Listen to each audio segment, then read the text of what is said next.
Hey everyone, and welcome to today's video where we will be discussing how you can achieve your goals without solely relying on motivation and willpower.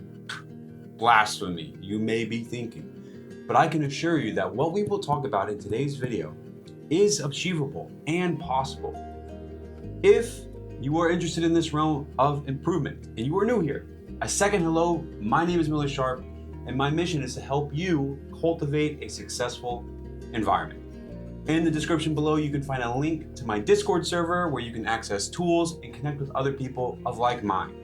Not only to be inspired, but to give yourself some accountability to take that first step. With pleasantries out of the way, let the video begin. Okay, so you have goals that you want to accomplish. That's commendable. You've already nailed the first step. However, I want to ask you this question. When you start to follow a goal, what do you focus on? I focus on quantifiable achievements. You know, an hour of time here, a chapter there. You get the idea. I focus on meeting these accomplishments because this gives me structure to follow along my schedule. It's superb for small scale problems and challenges, but what happens when you scale things up? For me, nothing good. I literally fall apart once I have more than a week to tackle a goal. Without pressure applied, I indulge myself. That's just who I am.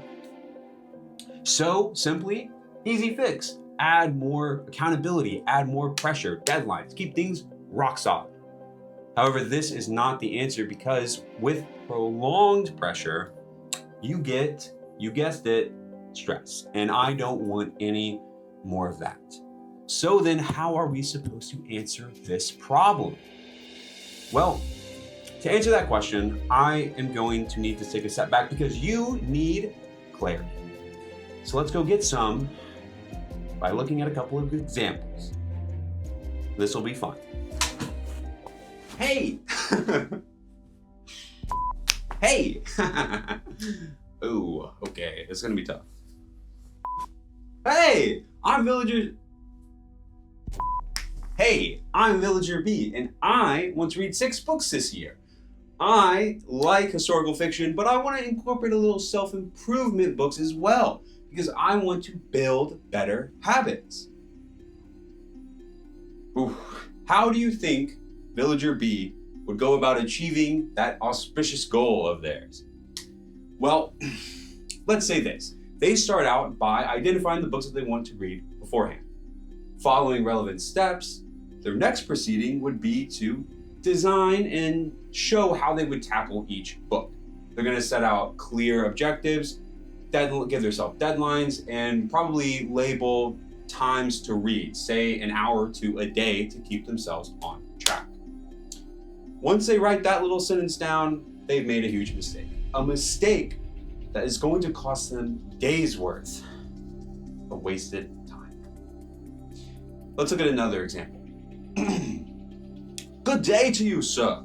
My name is Villager C, and I want to read 6 books this year.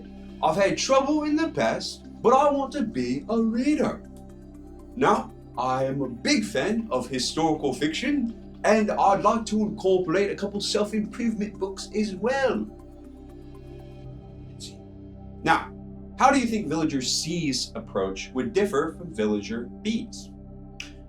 Now, let's say that they start the same, okay? The next step that they would take is identifying their free time. Rather than setting clear objectives, they would say, I have 30 minutes in the morning, 15 after lunch, and so let's say an hour and a half before bed.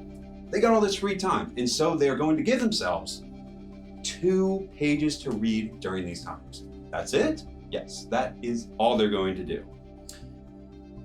And they write that down. Did they make a mistake? Did they make the same mistake as Villager B? When comparing the two, we see that both villagers identified the books they wanted to read beforehand and then identified time that they needed to read or wanted to read. The only difference is that Villager B set out clear, structured things that they had to do, and villager C identified easily accomplishable goals that they wanted to achieve. Did villager C make the same mistake as villager B? Maybe we are unclear and they both made a mistake and we need a third example to clarify. Incorrect. In actuality, villager C did not make the same mistake as villager B, and in fact, made the better choice. Now, to lay things out smoothly, villager B chose structure and rigidity to accomplish their goals, while villager C identified loose avenues for them to take to ensure consistency.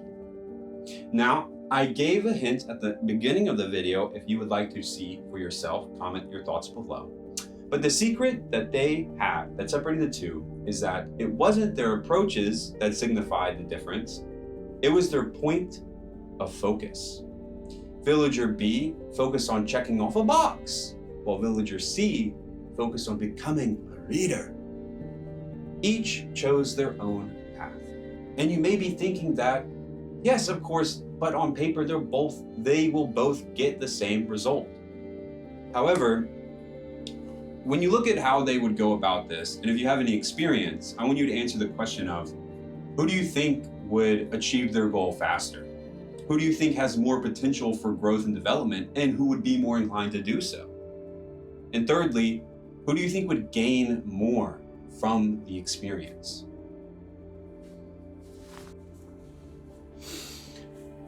The most fascinating and terrifying thing is perspective. You are going to be chasing goals your entire life. Are you going to be villager B, who focused on checking off a box? Or are you going to be villager C, who focused on being the type of person who would achieve their goals? Your decision is your own, but I want to enlighten you that we repeat what is easy and satisfying. I hope that you have an amazing rest of your day. Please show your support for the videos that I create by commenting your thoughts on this video in the comments below. It would make my day and help me make even better videos moving forward. With that, I wish you strength and clarity, oddly enough, on your path moving forward. And as always, ciao.